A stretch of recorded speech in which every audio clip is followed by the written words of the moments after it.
വയനാട് കൽപ്പറ്റ നഗരസഭയിൽ ഇത്തവണ മുസ്ലിം ലീഗ് മത്സരിക്കുന്നത് 12 സീറ്റുകളിലാണ്. ഇതിൽ 2 സിറ്റിംഗ് കൌൺസിലർമാരും യൂത്ത് ലീഗിന്റെ ജില്ലാ പ്രസിഡന്റും ഉൾപ്പെടെ കോണിക്ക് പകരം കുടാ ചിഹ്നത്തിലാണ് മത്സരിക്കുന്നത്.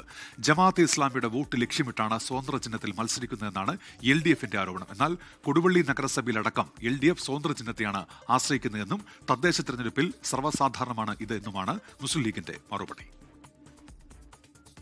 12 സീറ്റുകളിൽ 6 എണ്ണത്തിലാണ് മുസ്ലിം ലീഗ് കൽപ്പറ്റയിൽ കോണി കൈവിട്ടത്. പകരം കുടയാണ് ചിഹ്നം. യൂത്ത് ലീഗ് ജില്ലാ പ്രസിഡന്റ് MP നവാസ് ഉൾപ്പെടെ കുട ചിഹ്നത്തിലാണ് മത്സരിക്കുന്നത്. 9ാം ഡിവിഷനായ ഗൂഡലായിൽ നിന്നാണ് നവാസ് ജനവിധി തേടുന്നത്. സിറ്റിംഗ് കൌൺസിലർമാരായ ഷരീഫ ടീച്ചർ ഡിവിഷൻ 10 നിന്നും സാജിദ മജീദ് ഡിവിഷൻ 26 നിന്നും ജനവിധി തേടുകയാണ്. ഇവരും മത്സരിക്കുന്നത് കുട ചിഹ്നത്തിൽ.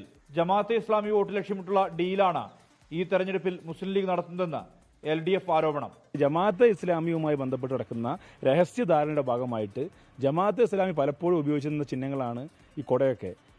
ആ ചിഹ്നം ഉപയോഗിച്ചുകൊണ്ട് അവർക്ക് കൂടി സ്വീകാര്യമായ രൂപത്തിലേക്ക് ഈ തെരഞ്ഞെടുപ്പ് കൽപ്പന മുനിസിപ്പാലിറ്റി മുസ്ലിം ലീഗ് പോകുന്നതിൻ്റെ ഭാഗമായിട്ട് കൂടിയാണെന്നാണ് ഈ കാര്യം മനസ്സിലാക്കുന്നത്. ഈ വാർഡുകളൊക്കെ ജമാഅത്തിന്റെ കാൻഡിഡേറ്റ് നേരത്തെ വന്നിരുന്നു, അവരൊക്കെ നോമിനേഷൻ പിൻവലിച്ചിട്ടുമുണ്ട്. കൊടുവള്ളി നഗരസഭയിലേതുൾപ്പെടെയുള്ള ഇടതുമുന്നണിയുടെ തെരഞ്ഞെടുപ്പ് തന്ത്രം ചൂണ്ടിക്കാട്ടിയാണ് മുസ്ലിം ലീഗ് നേതൃത്വം ഇതിന് മറുപടി നൽകുന്നത്. ജമാഅത്തെ ഇസ്ലാമി കൂട്ടുകെട്ട് എന്ന LDF വാദത്തെ നേതാക്കൾ തള്ളുകയും ചെയ്യുന്നു. ജമാഅത്തെ ഇസ്ലാമി കൂടുതലായിട്ടുള്ള പ്രദേശത്ത് പോലും കോണി ചിഹ്നത്തിലാണ് എന്താക്കുന്നത് മത്സരിച്ചുകൊണ്ടിരിക്കുന്നത്. കഴിഞ്ഞ തവണ ഈ ജമാഅത്തെ ഇസ്ലാമി LDFന് പിന്തുണ പ്രഖ്യാപിച്ച ആളുകളാണ്. അപ്പോൾ ജമാഅത്തെ ഇസ്ലാമിനെ പേടിച്ചുകൊണ്ട് ചിഹ്നം മാറ്റുന്ന സാഹചര്യം ഇന്ന് കേരളത്തിൽ UDFനോ അല്ലെങ്കിൽ മുസ്ലിം ലീഗിനോ നിലവിലില്ല. കൊടുവള്ളിയിൽ ഇപ്പോൾ CPMന്റെ മുഴുവൻ ആളുകളും കുപ്പിയും ക്ലാസ്സിലൊക്കെ മത്സരിച്ചുകൊണ്ടിരിക്കുന്നത്. അപ്പോൾ ആ ഒരു സംവിധാനം വെച്ച് നോക്കുമ്പോൾ പല ഭാഗത്ത് ഇത്തരത്തിലുള്ള ഒരു തന്ത്രപരമായ കൊണ്ട് നീക്കങ്ങൾ പല ഭാഗത്ത് നടക്കാറുണ്ട്.